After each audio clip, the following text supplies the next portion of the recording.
பரிசுத்த தேவர்கள் மத்தியில் நமக்காய் ரத்தம் கொடுத்த தேவன் இயேசு ஒருவரே. பலிவாங்கும் தெய்வங்கள் மத்தியில் நமக்காய் பலியான தெய்வம் இயேசு ஒருவரே. இதற்கு மேல் என்ன வேண்டும்? இது தூண்டவில்லை என்றால் எது உங்களை தூண்டும்?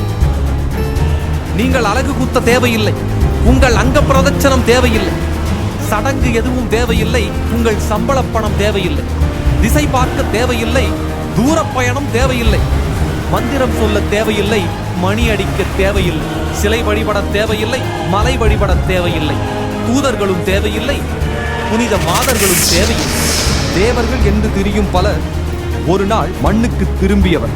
இயேசு ஒருவர் மட்டும்தான் உயிரோடு எழுந்து விண்ணுக்கு திரும்பியவர். சாட்சியாக யூத சரித்திரம் இருக்கிறது, ரோம சரித்திரம் இருக்கிறது, உலக சரித்திரம் இருக்கிறது. இது எதையும் நீங்கள் நம்பவில்லை என்றால் உங்கள் கேலண்டரை பாருங்கள். கிமு கிபி என்றிருக்கிறது. காலங்களை பிரித்த சரித்திர நாயகன் இயேசு ஒருவரே. 100% மனிதன், 100% தெய்வம். பல மனிதர்களை தெய்வங்களாக்கிய உலகில் தெய்வமே மனிதனானது இயேசுவில் மட்டும்தான். சாதியின வேறுபாட்டை மதிக்கவில்லை, அன்பு தவிர வேறு கட்டளையை விதிக்கவில்லை. இலவசமாய் கிருபையினார் புத்தமத்தை உடனடியாக உட்புகுத்த உன்னதர் முன்னருகே உள்ளாரே. இந்த திரித்துவ தேவனை விட்டால், இந்த தனித்துவ தேவனை விட்டால் தரணியில் வேறு தயவேதும் இல்லை.